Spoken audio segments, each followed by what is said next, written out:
गोपी जन समायुक्तं वृंदावन मनोहरं गुरवे गौरचंद्राय राधिकाय तदालये कृष्णाय कृष्णभक्ताय तद्भक्ताय नमो नमः। वाञ्छाकल्पतरुर्भ्यश्च कृपा सिन्धुभ्यैव च पतितानं पावनेभ्यो वैष्णवेभ्यो नमो नमः। पतितपावन परम करुणामय परम आराध्यतम गुरुपाद पद्म नित्य लीला प्रविष्ट ओम विष्णुपाद परमहंस परिव्राजकाचार्य अष्टोत्तर शत श्री श्रीमद शिल भक्ति वल्लभ तीर्थ गोस्वामी गुरु महाराज जी के श्री अभय चरण कमल में अनंत कोटि साष्टांग दंडवत प्रणाम करते हुए उनकी अहेतु की कृपा प्रार्थना करता हूँ। हम लोग ध्रुव जी महाराज के चरित्र को श्रवण कर रहे हैं। कल श्रवण किया था महाराज उत्तानपाद युवावस्था प्राप्त पुत्र ध्रुव को समस्त राज्य संपत्ति सौंप के वे एकाग्र चित्त से भगवत पाद पद्म में अपने आप को समर्पित करने की इच्छा से वन में गमन करते हैं। इधर ध्रुव जी महाराज जी का बड़े धूमधाम से राज्याभिषेक होता है। कियत वर्ष उपरांत ध्रुव जी महाराज जी का दो कन्या के साथ विवाह होता है। उनका जो प्रथम महिषी है वे है प्रजापति शिशुमार के पुत्री जिनका नाम भ्रमी है, और उनका द्वितीय महिषी वे वायुदेव की कन्या है जिनका नाम है इला। तो भ्रमी और इला नाम के दो कन्याओं के साथ उनका विवाह होता है। प्रथम महिषी के गर्भ से ध्रुव जी का दो पुत्रों ने जन्म लेते हैं। उनमें से बड़े पुत्र का नाम है कल्प और छोटे पुत्र का नाम है वत्सर।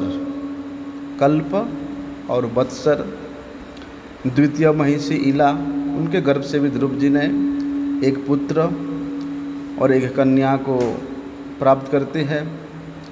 पुत्र का नाम होता है उत्कल और कन्या इतना सौंदर्य की विभूषिता देवी थी कि वे बोलते हैं जितनी भी युवतियाँ थी, सुंदर सुंदर युवतियाँ, उन सब के रत्न स्वरूपा अत्यधिक सुंदर थी। ध्रुव जी के बीमाता सुरुचि देवी से जो पुत्र उत्पन्न हुए थे, उत्तम ध्रुव जी का भ्राता, कनिष्ठ भ्राता, उत्तम विवाह इत्यादि नहीं किए थे। एक दिन क्या होता है, उत्तम मृगया करने के लिए हिमाचल पर्वत की ओर प्रस्थान करते हैं। हिमाचल पर्वत में इधर उधर भ्रमण करते करते उनका यक्षों के साथ साक्षात्कार होता है। और यक्ष लोग सोचते हैं कि हमारा शत्रु है, तो उन दोनों के बीच में, यक्ष और उत्तम के बीच में घनघोर युद्ध छिड़ जाता है। किसी प्रकार उत्तम इतनी सारी यक्षों के साथ युद्ध करते करते थक जाने के कारण वे अपने जीवन को रक्षा नहीं कर पाए और एक बलवान यक्ष के हाथ से वे निहत होते हैं।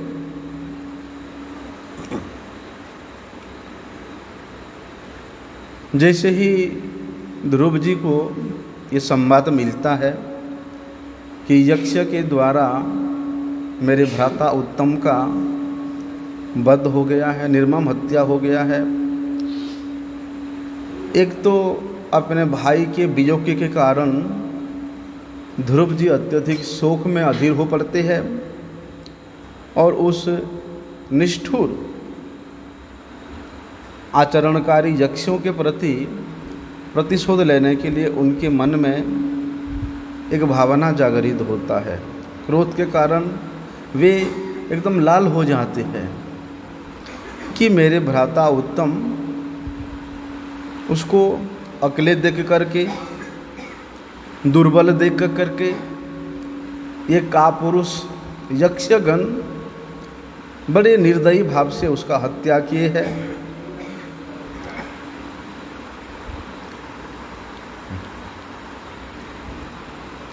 इसलिए उन यक्षों के प्रति प्रतिशोध लेने का भाव ध्रुव जी के मन में अत्यधिक जन्म लेती है। ध्रुव जी उस इच्छा से अपने सारथी को जयसिल नामक रथ, जिस रथ में सवार होने के बाद कोई परास्त नहीं कर सकता, वो भगवत कृपा प्रदत्त जयश्री नामक रथ में वे आरोहण करके उत्तर दिशा की ओर, हिमालय की ओर, यक्ष के उस साम्राज्य की ओर ध्रुव महाराज धवमान होते हैं। हिमालय पर्वत के नीचे नीचे देश में वहाँ पहुँच करके देखते हैं कि वहाँ पर यक्ष गणों का एक अति आश्चर्य से निर्मित अलकापुरी है और उस पुरी के चारों ओर रुद्र जी के अनुचर गण, भूत प्रेत गण उस अलकापुरी का रक्षक के रूप में चारों ओर उसके रक्षा कर रहे हैं। उस अलकापुरी के निकट पहुँच करके ध्रुव जी ने बड़े भीषण ध्वनि से युक्त शंख ध्वनि करते हैं और उस भीषण स्वर्ण ध्वनि को, शंख ध्वनि को श्रवण करके उस अलकापुरी में जितने भी यक्षगणों के रमणीगण थे वे अत्यंत शंकित हो गए कि आज तक ऐसा शंख ध्वनि हमारे साम्राज्य के आसपास कभी सुनाई नहीं दिया। अर्थात इतना भयंकर था वो शंख ध्वनि कि आबाल वृद्ध वनिता सब के सब उस शंख ध्वनि सुन करके शंकित हो जाते हैं। बोलते इस प्रकार अचानक अपने पुरी के पास में युद्ध के स्वर में शंख ध्वनि को सुन करके जितने भी महाबली कुबेर के सैन्य गण थे वे तो पहले हतप्रभ होते हैं कि ये क्या है। बाद में जब पुरी से बाहर होकर के अपने सम्मुख ध्रुव जी को देखते हैं तब क्रोध के कारण ध्रुव जी के ऊपर वो लोग आक्रमण कर देते हैं। किस प्रकार आक्रमण करते हैं? बोलते हैं पहले तो घनघोर आवाज़ करते हैं, मारो मारो, हैं, अस्त्र शस्त्र पकड़ के सब मारो मारो बोल करके जितने भी यक्ष गण हैं अपने अपने साम्राज्य, अपने अपने घरों से, साम्राज्य से सब बाहर आते हैं। ध्रुव जी तो महाधनुर्धारी है, देखते हैं कि आक्रमण करने के इच्छा से, युद्ध करने के इच्छा से वे स्वयं तो आए हुए हैं, लेकिन यक्ष लोग भी ध्रुव जी को आक्रमण करने का इस देख करके अपने और अग्रसर होते हुए देख करके वे एक एक तीर में तीन तीन यक्षों के इस कपाल पे सर विद्ध करते हैं। बोलते जितने भी यक्ष उस अलकापुरी से युद्ध करने के इच्छा से अस्त्र शस्त्र लेकर के ध्रुव की ओर बढ़ते जा रहे थे, पहले ही बार में ध्रुव जी ने उन समस्त यक्ष सैनिकों को तीर विद्धि करके, बाण विद्ध करके सबको परास्त कर देते हैं। तो इस प्रकार आश्चर्य से युक्त युद्ध को देख करके बाकी जितने सैन्य बचे थे, यक्षगण बचे थे, वे थोड़े समय के लिए अपने आप को परास्त हो गए समझ करके वे ध्रुव जी के उस प्रकार के युद्ध कौशल को देख करके बड़े प्रशंसा करते हैं। लेकिन वास्तव में वे यक्षगण परास्त हुए हैं, ये केवल दिखावा था। जिस प्रकार से अगर कोई सांप किसी के पैरों के नीचे आ जाता है, किसी के पैरों का आघात प्राप्त करके सांप जिस प्रकार से अत्यधिक क्रुद्ध हो जाता है, उसी प्रकार प्रतिहिंसा परायण हो जाता है। उसी प्रकार बाण के आघात द्वारा जितने भी वहाँ पर यक्ष सैन्य थे, वे अत्यधिक हुंकार करते हुए ध्रुव जी का विनाश करने के उद्देश्य से बोलते हैं सब अस्त्र शस्त्र रथ सारथी से संयुक्त होकर के एक साथ लाखों के संख्या में ध्रुव जी की ओर आक्रमण करते हैं। कहते हैं कि वो यक्षगण ऐसा उनके पास अस्त्र था जिसका नाम श्रीमद् भागवत में वहाँ वर्णन आता है कि परीखी निस्त्रींस, जिसको खड्ग कहते हैं, प्रास, शूल, कुठार, शक्ति, बड़े बड़े धार युक्त खड्ग, भूसुंडी जिसको कि लकड़ी का बना हुआ होता है, उसके धार में लोहे का ऐसा तिरछा होता है। इस प्रकार के क्षेपणास्त्रों से सुसज्जित होकर के समस्त यक्षगण भीषण गंभीर आवाज करते हुए ध्रुव जी को मारने के लिए दौड़ते हैं। बोलते एक साथ ये समस्त यक्ष एक दिशा से आक्रमण करते हैं और एक दिशा से एक साथ में इतनी सारी अस्त्र शस्त्र का निक्षेप करते हैं कि पूर्व दिशा मानो अंधकार से आच्छन्न हो जाता है, कुछ भी नहीं दिखाई देता है। किस लिए अंधकार है? बोलते हैं कि अस्त्र शस्त्र के द्वारा अंधकार युक्त हो गया। इतना अस्त्र, इतना शूल, इतना खड्ग, इतना भुसुंडी एक साथ में ध्रुव जी के ऊपर वो लोग प्रहार कर रहे हैं। ना ध्रुव जी कुछ देख पा रहे हैं और ना यक्षगण कुछ देख पा रहे हैं, बस दिखाई दे रहा तो केवल अस्त्र और शस्त्र दिखाई दे रहा है। बोलते जो सिद्ध पुरुष गण थे वे स्वर्ग में अवस्थित होकर के यक्ष और ध्रुव जी के मध्य में जो तुमुल युद्ध हो रहा था उसको दर्शन कर रहे थे। लेकिन ध्रुव जी का ऐसी अवस्था देख करके, कैसी अवस्था कि इतना अस्त्र शस्त्र यक्षों की तरफ से वहाँ छोड़ा गया था कि उन अस्त्र शस्त्र के द्वारा ध्रुव जी का सारथी, ध्रुव जी का रथ संपूर्ण रूप से एकदम आच्छादित हो गया था। तो ध्रुव जी का ऐसी अवस्था को देख करके वहाँ पर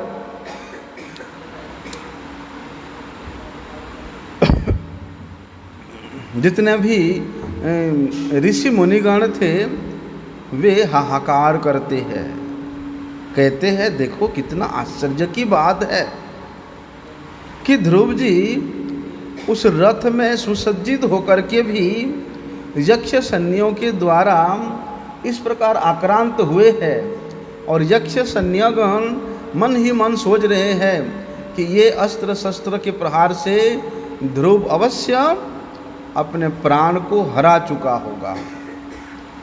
और ध्रुव जी का प्राण हरण ऐसा संभावना लेकर के वे समस्त यक्षगण बड़े आनंद से उल्लास से वहाँ नाचने कूदने लगे, चित्कार करने लगे। लेकिन जैसे मेघों के द्वारा आच्छादित सूर्य, काले काले मेघों के द्वारा आच्छादित सूर्य ढक जाता है, अंधकार छा जाता है, लेकिन जैसे ही वायु प्रवाह प्रारंभ होता है उस वायु प्रवाह से उस मेघ समूह छिन्न भिन्न होकर के सूर्य का दर्शन होता है। बोलते उसी प्रकार ध्रुव जी भी तीव्र शराघात सर के तीर के आघात के द्वारा शत्रु पक्षियों के द्वारा जितना भी अस्त्र शस्त्र वहाँ पर निक्षेप किया गया था, ध्रुव जी ने उन सब अस्त्र शस्त्र को चूर्ण विचूर्ण कर देते हैं। उसके बाद वज्र के द्वारा पर्वत के गात्र में जिस प्रकार से वज्राघात करने से पर्वत एकदम छिन्न भिन्न हो जाता है, उसी प्रकार उस राक्षस गणों के कठिन हृदय को ध्रुव जी ने एक एक तीर के द्वारा विद्ध करके उन सब यक्षों के मध्य में से वे एकदम प्रशस्त रास्ता उनको निकाल देते हैं। रणभूमि में जिस प्रकार से अर्धचंद्रकार बाणों के द्वारा समस्त शत्रु पक्षियों को आक्रमण किया जाता है, उसी प्रकार ध्रुव जी के उस तीक्ष्ण शराघात से जो राक्षसगण, जो यक्षगण सुंदर कुंडल, सुंदर सुंदर आभूषण से विभूषित होकर के वहाँ पर युद्ध करने के लिए आए थे, बोलते ध्रुव जी के तीव्र सर के आघात के बाणों के आघात के कारण कोई अपना मस्तक हराया, कोई अपना बाजू हराया, कोई अपना टांग हराया। इस प्रकार समस्त यक्ष राक्षसगण छिन्न भिन्न हो जाते हैं। कोई वहाँ पर ध्रुव जी के सामने क्षण काल भी नहीं टिक पाता है। बोलते उनमें से आधे तो मर जाते हैं और कुछ का, किसी का बाजू कट जाता है, किसी का पाँव कट जाता है, किसी का कुछ कट जाता है। वे लोग आघात प्राप्त होकर के वहाँ पड़े हुए हैं। और कुछ जो बचे थे सैन्य, वे जिस प्रकार सिंह के द्वारा ताड़ित होकर के हस्ती पलायन करता है, बोलते हैं ध्रुव जी के अत्यधिक आक्रमण के कारण ध्रुव जी के सामने वे और अधिक समय नहीं टिक पाए और वहाँ से पलायन करने को बाध्य होते हैं। ध्रुव जी देखते हैं कि अभी इस अलकापुरी में लाखों करोड़ों के संख्या में यक्षगण युद्ध करने के लिए आए थे और इतना कोलाहल हो रहा था उस अलकापुरी के आकाश मंडल की पूछो मत। लेकिन एक क्षण में उस अलकापुरी एकदम स्तब्ध हो जाता है। वहाँ पर एक चिड़िया का भी आवाज़ नहीं आता है। ध्रुव जी देखते हैं कि ये क्या हो गया, अभी इतना घनघोर युद्ध हो रहा था और अभी यहाँ पर इतना शून्य, कोई नहीं। ध्रुव जी समझ गए कि इसका क्या कारण है कि संपूर्ण अलकापुरी जनशून्य हो जाता है। लेकिन इतना होने पर भी ध्रुव जी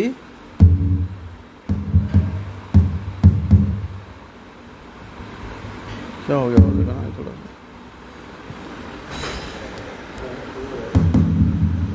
हरि बोल। बोलते इतना होने पर भी वहाँ पर क्या होता है, ध्रुव जी उन यक्षों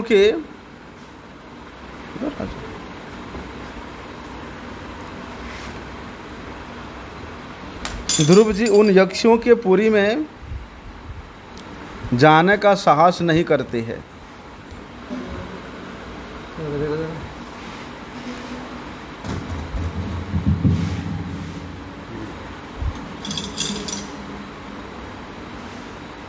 संपूर्ण यक्षों का नगरी जनशून्य होने पर भी, स्तब्ध होने पर भी, कोलाहल शून्य होने पर भी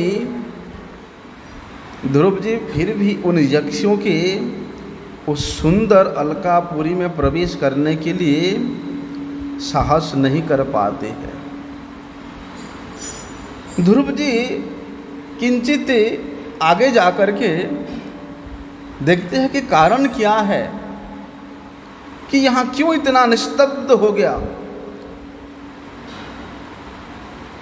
लेकिन ध्रुव जी समझ गए कि ये यक्षगण ये अत्यंत मायावी होते हैं। बोलते कभी भी किसी भी प्रकार का माया में ये लोगों को आक्रांत कर सकते हैं, मोहग्रस्त कर सकते हैं। इसलिए मनुष्य उन यक्षों के जो माया है उसको नहीं समझ पाते हैं। ध्रुव जी क्या करते हैं, अपने सारथी के साथ परामर्श करते हैं। परामर्श करके वे उस अलकापुरी से अनति दूर में चुपचाप अपेक्षा करते हैं कि देखते हैं आगे क्या होता है। वे वहाँ पर प्रतीक्षा करने लगे। बोलते हठात क्या होता है, जो निस्तब्धता था, जो जनशून्यता था, उसको दूरीभूत करते हुए बोलते घनघोर मेघों की गर्जना होने लगा। और मेघों का गर्जना ऐसा कि अभी वृष्टि होने का, बारिश होने का कोई लक्षण नहीं था, लेकिन अचानक ऐसा मेघ का गर्जना, वायु इतना तीव्र गति से प्रवाहित होने लगा कि चारों तरफ केवल धूल ही धूल दिखाई दे रहा था। ऐसा आकाश मेघाच्छन्न हो गया और आकाश में बोलते घन घन विद्युत चमकने लगा।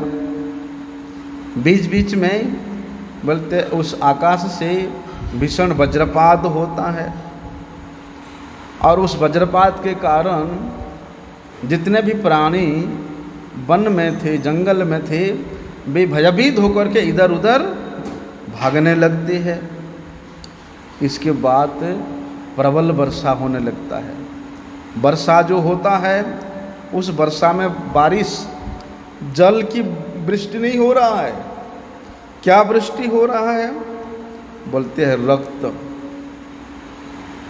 रक्त की वृष्टि हो रहा है। मल, मूत्र, विष्ठा, मेद, अस्थि, पूंज, श्लेष्मा, ये सब अपवित्र वस्तुओं का वहाँ पर वर्षा होता है। असंख्य कटे हुए सिर का बारिश हो रहा है। तो ध्रुव जी देखते हैं कि ये क्या हो रहा है। बोलते हैं इतना अपवित्र वस्तुओं का वहाँ बारिश हुआ कि थोड़े समय में ये अपवित्र वस्तुओं का वहाँ पर्वत बन गया, बड़े बड़े पर्वत बन गया।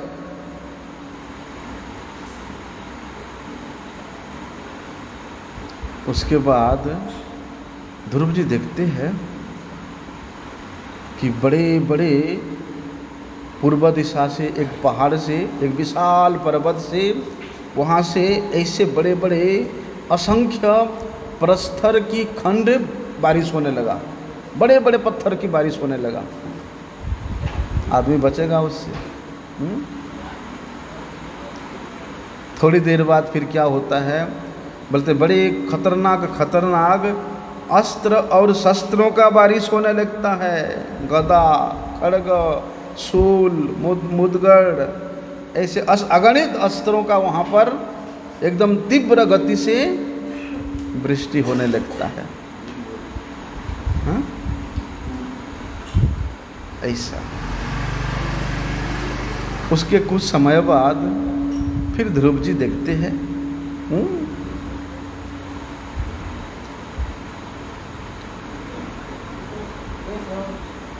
कि अन्य प्रदेशों में जितने भी जन साधारण थे, सैन्य सामंत थे, वे उस भयंकर दृश्य को देख करके वे सब इधर उधर भागने लगते हैं। जैसे बड़े बड़े भीषण कराल सांप इस प्रकार से वहाँ बारिश हो रहे हैं, जैसे उन सांपों को किसी ने शरविद्ध किया हो। एकदम गरम सांस छोड़ते हुए, आँखों से अग्नि का उद्गारण करते हुए, बोलते अत्यधिक कराल सांप ध्रुव जी की ओर अग्रसर हो रहे हैं द्रुत गति से, मानो अभी की अभी ध्रुव जी को ये सांपों ने खा जाएंगे। उसके बाद बड़े बड़े मदमत्त हस्ती, सिंह, व्याघ्र, ये सब ध्रुव जी हिंस्र जंतुगण ध्रुव दल होकर के, एक दल में हजार हाथी, हजार व्याघ्र, सिंह एकत्रित होकर के ध्रुव जी की ओर आक्रमण कर रहे हैं। ध्रुव जी को खाने के लिए सब दौड़ रहे हैं।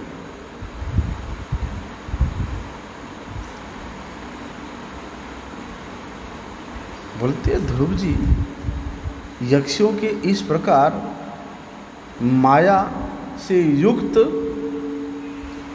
उस युद्ध कौशल को देख करके वे भी किम कर्तव्यं विमूढ़म हो जाते हैं। ऐसा भयंकर युद्ध, ऐसा माया का प्रभाव ध्रुव जी तो कभी सब सोचे भी नहीं थे कि ऐसा भी हो सकता। ध्रुव जी अत्यंत विह्वल हो जाते हैं, क्या करूं ना करूं कुछ समझ नहीं पाते हैं। तब मुनिगण कृपा परवश होकर के ध्रुव जी के सामने प्रकट होते हैं और ध्रुव जी से कहते हैं कि हे उत्तानपाद नंदन ध्रुव,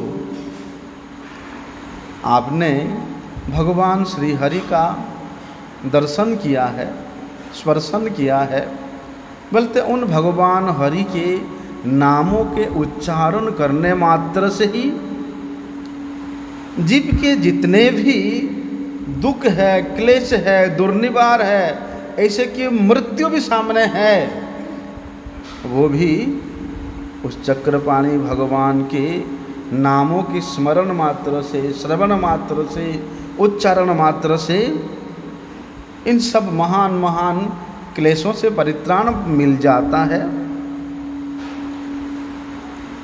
और वे भगवान श्री हरि, वे चक्रपाणी भगवान श्री नारायण, वे तो आपके प्रति हमेशा कृपा की दृष्टि डाले हुए हैं। फिर आप ऐसे निस्तेज क्यों हो गए? आप इतना चिंतित क्यों हो गए? आप इतना किम कर्तव्यं विमूढ़म क्यों हो गए?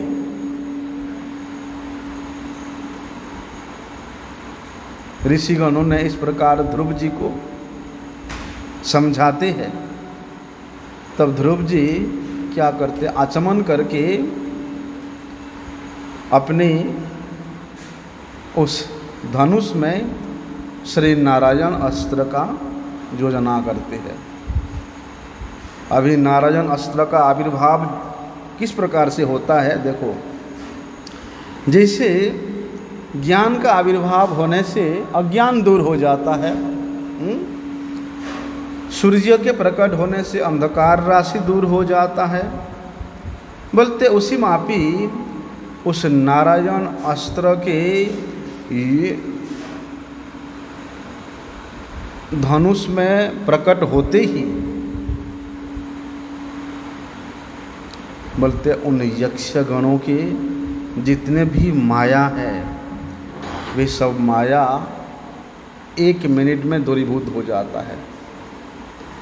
उस नारायण अस्त्र के सामने यक्षों का उस अति भयंकर भयंकर माया का भी युद्ध कौशल सब अंतर्धान हो जाता है। उस नारायण अस्त्र के सामने यक्षों का कोई कौशल नहीं चलता है। उसके बाद ध्रुव जी ने उस नारायण अस्त्र के द्वारा जितने भी यक्ष वहाँ पर माया प्रकट करके युद्ध कर रहे थे उन सब का वध कर देते हैं। वध किया जैसे ही उन यक्षियों के उस माया का प्रभाव दूर हो जाता है तब यक्षों ने समझ लिए थे कि अभी हमारे मृत्यु सन्निधान जल्दी पास में है।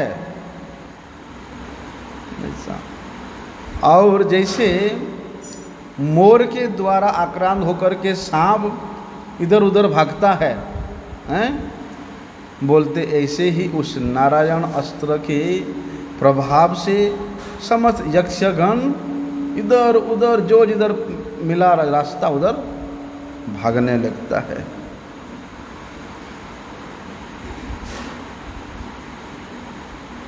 लेकिन यक्षियों ने हार नहीं माना।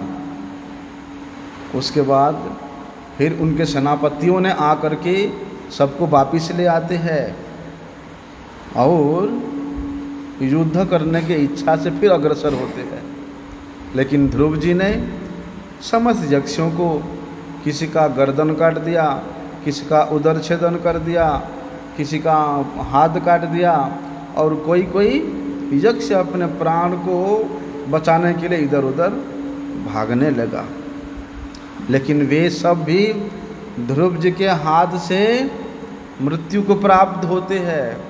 लेकिन एक आश्चर्य की बात है, जितने भी यक्ष ध्रुव जी के हाथों से मृत्यु को प्राप्त हुए वे समस्त यक्ष श्रेष्ठ श्रेष्ठ लोगों को प्राप्त हुए। बोलते बड़े बड़े ऊर्ध्वरेता ब्रह्मचारी सन्यासीगण तपस्या करके सूर्यमंडल को भेद करके जो श्रेष्ठ लोक को प्राप्त करते हैं वे यक्षगण ध्रुव जी के द्वारा परम मृत्यु को प्राप्त करके उन श्रेष्ठ लोगों को प्राप्त होते हैं। बोलते इस प्रकार महाबली ध्रुव जी महाराज असंख्य निरपराध यक्षगणों का विनाश करते हुए जब उनके पितामह मनु देखते हैं तो उनका यक्षों के प्रति करुणा आता है और यक्षगणों के प्रति कृपा परवश होकर के वे ध्रुव जी के सामने प्रकट होते हैं और युद्ध से निवृत्त होने के लिए उन्होंने ध्रुव जी को उपदेश देने लगते हैं। क्योंकि मनु जी महाराज जानते हैं अगर ध्रुव इस प्रकार से युद्ध करने लगा रहेगा तो इस समस्त पृथ्वी से यक्षों का जितना भी संख्या है वे सब समाप्त हो जाएगा। कोई भी यक्ष नहीं जिंदा रहेगा। ऐसी आशंका करके वहाँ पर मनु जी महाराज प्रकट होते हैं और ध्रुव जी को उस युद्ध से किस प्रकार से निवृत्त किया जाएगा उसके लिए उन्होंने ध्रुव जी को बड़े सुंदर उपदेश देते हैं।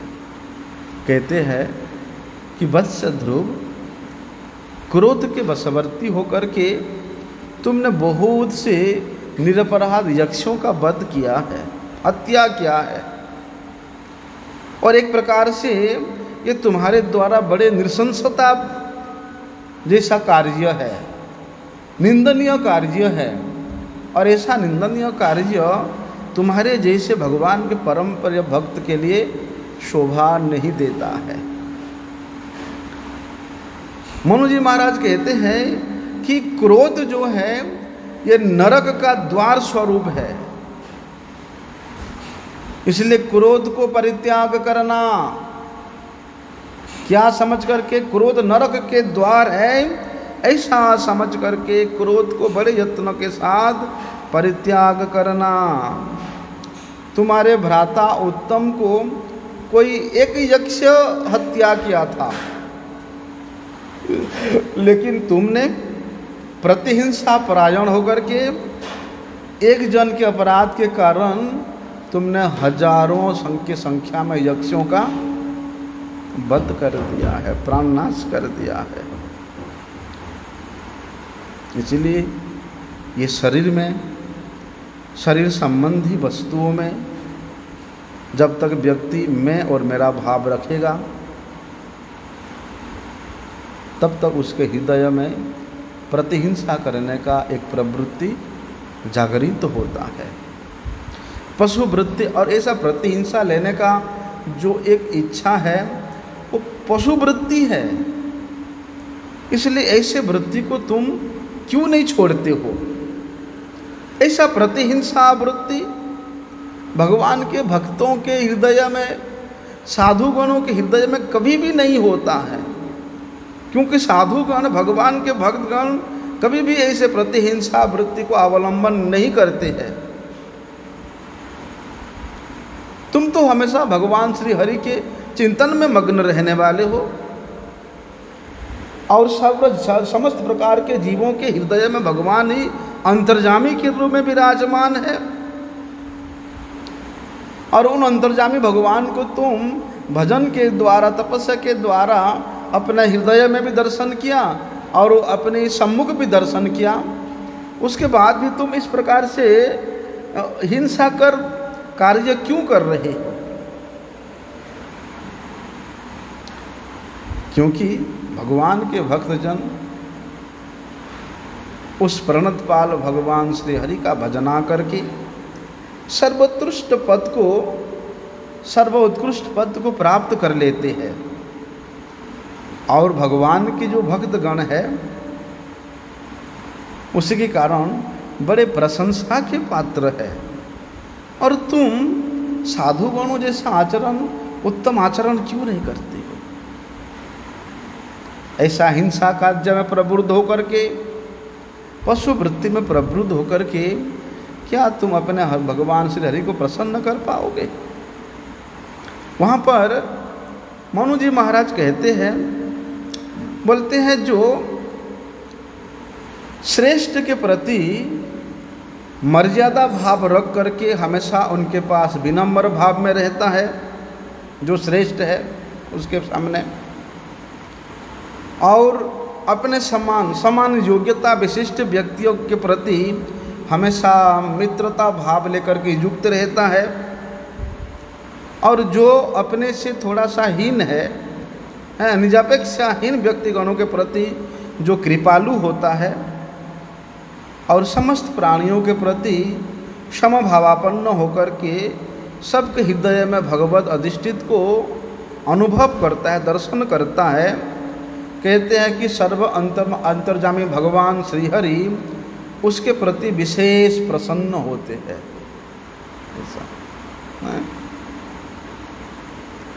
इसलिए भगवान जहाँ पर प्रसन्न हो जाते हैं वहाँ पर फिर ये माया के द्वारा रचा हुआ जो बंधन है वो हमेशा के लिए समाप्त हो जाता है। भगवान प्रसन्न हो जाने से बोलते सुखात्मक स्वरूप ब्रह्मपद भी प्राप्त हो जाता है, समस्त प्रकार के मुक्ति भी प्राप्त हो जाता है। इसलिए उन भगवान श्री हरि जिस प्रकार से प्रसन्न होंगे उसी प्रकार का आचरण प्रत्येक व्यक्ति को करना चाहिए। कहते हैं कि भगवान की माया के द्वारा ही इस प्रकृति के जो गुण है उसमें तारतम्य देखा जाता है, वैषम्य देखा जाता है। सृष्टि, स्थिति, संहार, ये सब कार्य उन भगवान के माया के द्वारा ही संगठित होता है। भगवान निर्गुण है, लेकिन भगवान निर्गुण होने पर भी वे इस जड़ प्रकृति के अधिष्ठात्र रूप में सृष्टि स्थिति प्रलय ये सब कार्य भगवान अपनी इच्छा से करते हैं। इसलिए उन सर्वशक्तिमान भगवान के जो चेष्टा है वो हमेशा अचिंत्य होता है। वे भगवान अकर्ता होकर के भी वे जीवों के प्रति कृपा करने के लिए कर्म करते हैं। वे भगवान परम दयालु है, वे किसी को हत्या करना नहीं चाहते हैं, वे हंता नहीं होकर के भी अपनी इच्छा से वे विनाश करते हैं। ऐसे भगवान बोलते हैं उस काल रूपी भगवान वे स्वयं अनादि है, अनंत है, अव्यय है। और उन भगवान के द्वारा जितने भी प्राणियों का सृजन होता है बोलते उन समस्त प्राणियों को भगवान पालन भी करते हैं और समय के काल के प्रभाव से उन सबका भगवत इच्छा से संहार भी होता है। इसलिए भगवान संहारकर्ता के नाम धारण करके समस्त प्राणियों का संहार भी करते हैं। वो जो मृत्यु रूपी काल है वो ना किसी का मित्र है ना किसी का शत्रु है। जब मृत्यु का समय आएगा वे सबको ग्रास करेगा ही करेगा। कैसे? जिस प्रकार से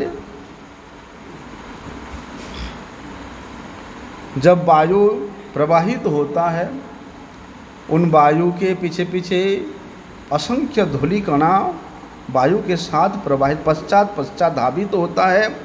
बोलते उसी प्रकार कर्म के द्वारा अधीन ये प्राणी जैसे जैसे कर्म करता है, कर्म के अधीन होने के कारण बोलते उस कर्म के फल भी उसके पीछे पीछे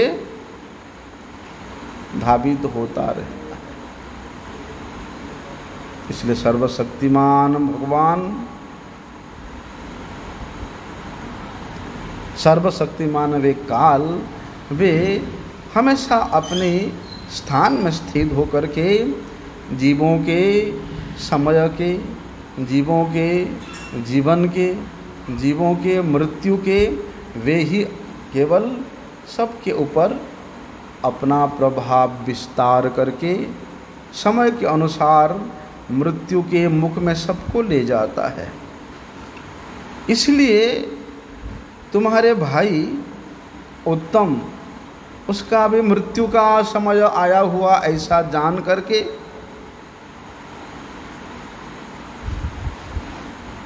तुमको इस प्रकार का प्रतिहिंसा से युक्त होकर के यक्षों का विनाश नहीं करना चाहिए।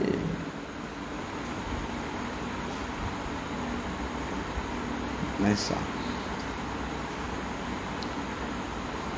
वहाँ पर मनु जी महाराज बड़े सुंदर बात कहते हैं कि जो अभक्त है, भगवान का भक्त नहीं है, उनके सामने ये साक्षात मृत्यु के रूप में, भगवान साक्षात मृत्यु के रूप में उनके सामने अति भयंकर रूप में प्रतिभात होते हैं, दिखाई देते हैं। लेकिन जो भगवान का भक्त है, भक्तगण तो उन भगवान के हमेशा जो असीम वात्सल्य की मूर्ति रूप है उसका ही दर्शन करते रहते हैं। क्यों? क्योंकि उन भक्तों के एकमात्र आश्रय तो वे भगवान ही है, चाहे वे काल रूप में हो चाहे वो मित्र रूप में हो। लेकिन भक्तजन हमेशा अपनी सेवा के द्वारा, भजन के द्वारा भगवान को अपनी भक्ति के डोरी में, प्रेम के डोरी में बांध रखने के कारण भगवान हमेशा उनका प्रतिपालन करते हैं। उन भगवान उनको बोलते भयंकर रूप में प्रत्यमान नहीं होकर के वात्सल्य के मूर्ति के रूप में प्रतिभात होते हैं। इसलिए वे भगवान इस जगतवासियों का एकमात्र सर्वश्रेष्ठ आश्रय स्वरूप है। इसलिए सर्वांतकरण के द्वारा उन भगवान श्री हरि के चरणों का आश्रय करने मात्र से जीवों का समस्त प्रकार के शोक भय दूरीभूत हो जाता है। ऐसा मनु महाराज जी ने ध्रुव जी को बड़े सुंदर उपदेश देते हैं। कहते हैं ब्रह्मा इत्यादि जितने भी लोकपाल गण हैं वे भी उन भगवान के पाद पद्मों में सर्वतोभाव से शरणागत होकर के उनका पूजा करते रहते हैं। उन भगवान के नियंत्रण के अधीन रह करके ही ब्रह्मा जी सृष्टि इत्यादि कार्य करते हैं। समस्त लोकपालगण उन भगवान के आज्ञा का पालन करने के लिए ही प्रतीक्षा करते रहते हैं। इसलिए ध्रुव, तुम्हारे मन में जो कुछ भी है तुम उन सब प्रतिहिंसा के भावों को भूल जाओ। देखो, तुम्हारी याद होगा, तुम 5 वर्ष के आयु में अपनी विमाता सुनीति के वाक्यवाण के द्वारा विद्ध होकर के तुम अपनी माता को परित्याग करके वन में गमन करके कठोर तपस्या करके भगवान श्री हरि को तुमने परितुष्ट किया है और उन भगवान से तुमको वर की प्राप्ति हुआ है। इसलिए वे भगवान हरि अपार करुणा के मूर्ति है। उन भगवान को परितुष्ट करने के बाद, उन करुणा के मूर्ति को दर्शन करने के बाद तुमने तो सर्वश्रेष्ठ पद को लाभ कर लिया है। इसलिए तुमको तो नित्य निरंतर उन भगवान श्री हरि के चरणों का चिंतन करना चाहिए, क्योंकि वे हरि सर्वदा निर्विरोध अपने अंतःकरण में अवस्थान करते हैं। उनके लिए ना कोई शत्रु है, उनके लिए ना कोई मित्र है। जो उनका भजना करता है, जो उनका चिंतन करता है, जो उनका सेवा करता है, वे भगवान श्री हरि, वे समस्त जगत, समस्त अनंत विश्व ब्रह्मांड जिनके अधीन है, वे हरि उस भजन कीर्तन स्मरण करने वाले भक्त के भी अधीन हो जाते हैं। इसलिए उन भगवान का नित्य निरंतर स्मरण करते ही जीव के हृदय में जितने भी हिंसा की वृत्ति है, प्रतिहिंसा की वृत्ति है, अनर्थ के स्थान है, वे समस्त दूरीभूत हो जाता है। इसलिए वत्स ध्रुव, मैं तुमको आशीर्वाद करता हूँ जिससे कि तुम्हारा नित्य मंगल हो, तुम्हारा नित्य कल्याण हो।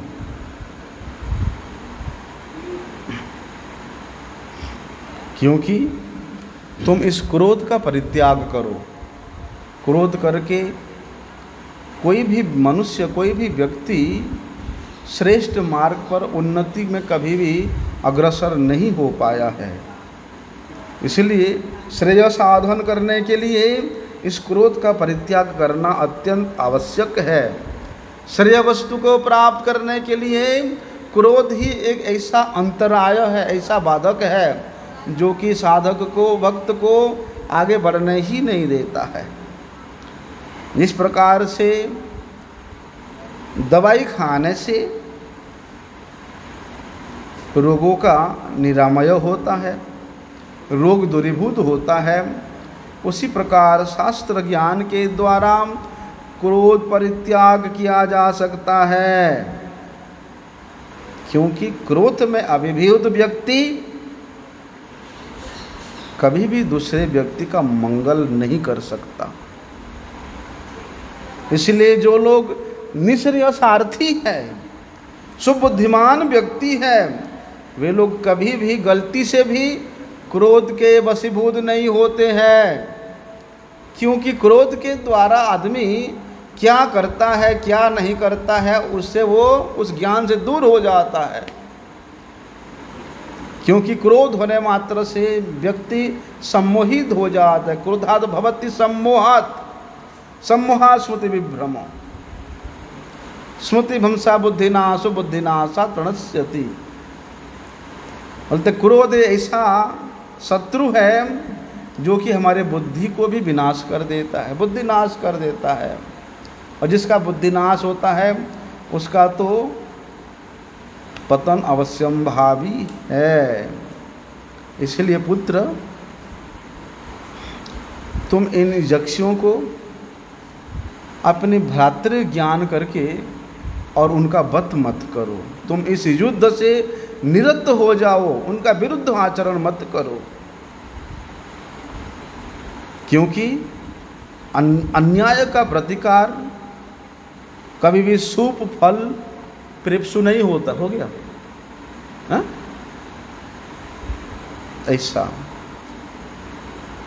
ध्रुव जी को ऐसा सुंदर उपदेश दे करके वहाँ से मनु जी महाराज प्रत्यावर्तन करते हैं और उसके बाद कुबेर जी अपनी भृत्यों को लेकर के ध्रुव जी के सामने पधारते हैं कि मनु जी महाराज के उपदेश से ध्रुव जी समस्त प्रकार के क्रोध को परित्याग कर चुके हैं। उनके मन में और किसी प्रकार के प्रति हिंसा का कोई भावना नहीं है। इसलिए धन के अधिपति कुबेर जी स्तुति करते हुए अपनी भृत्यों के साथ वहाँ पर ध्रुव जी के पास पहुँचते हैं।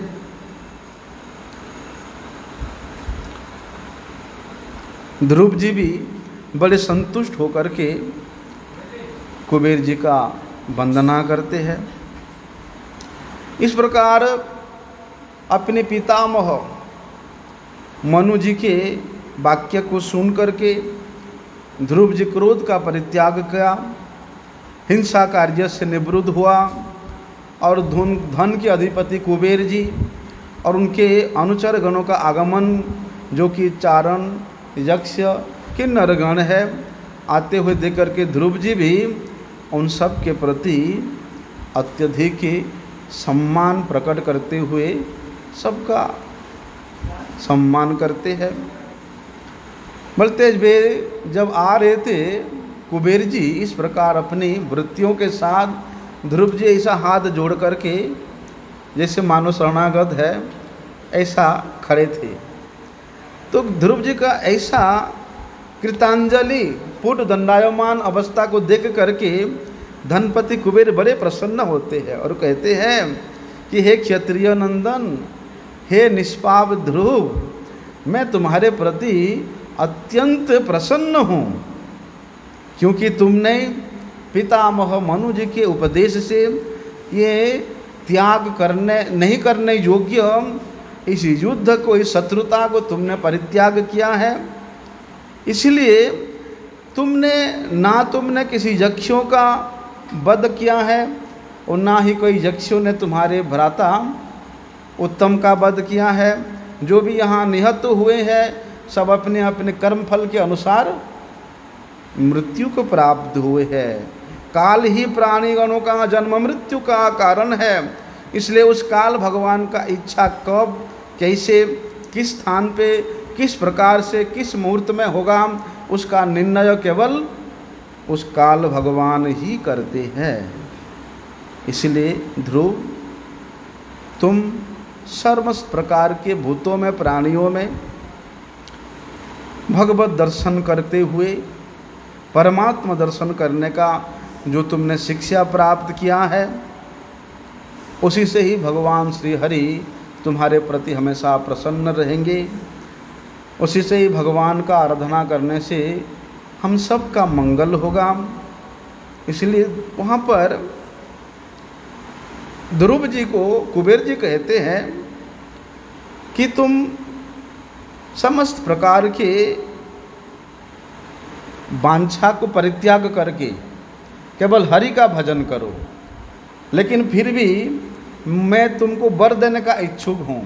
तो निर्भय होकर के निसंकोच रूप से कुछ भी वर मांगना चाहते हो तो मेरे से मांग सकते हो, क्योंकि हमने सुना है आपने भगवान श्री हरि के पाद पद्मों को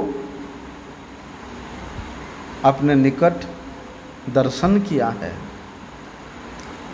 उन भगवान श्री हरि के चरणों को स्पर्शन किया है। उन भगवान श्री हरि को अपने सम्मुख दर्शन करके उनका कृपा प्राप्त किया है, उनसे वर प्राप्त किया है, इसलिए तुम समस्त प्रकार के वर प्राप्त करने का अधिकारी हो। इसलिए मेरे से तुमको कुछ भी चाहिए, धन चाहिए, लक्ष्मी चाहिए, जो साम्राज्य जो भी चाहिए तुम मांग सकते हो। ऐसा कुबेर जी ने ध्रुव जी को वहाँ आशीर्वाद देते हैं, वर प्रदान करने के लिए उनसे निवेदन भी करते हैं। आगे का भी सकल श्रवण करते हैं। वाञ्छा कल्पतरुर्भ्यश्च कृपा सिन्धुभ्यैव च पतितानां पावनेभ्यो वैष्णवेभ्यो नमो।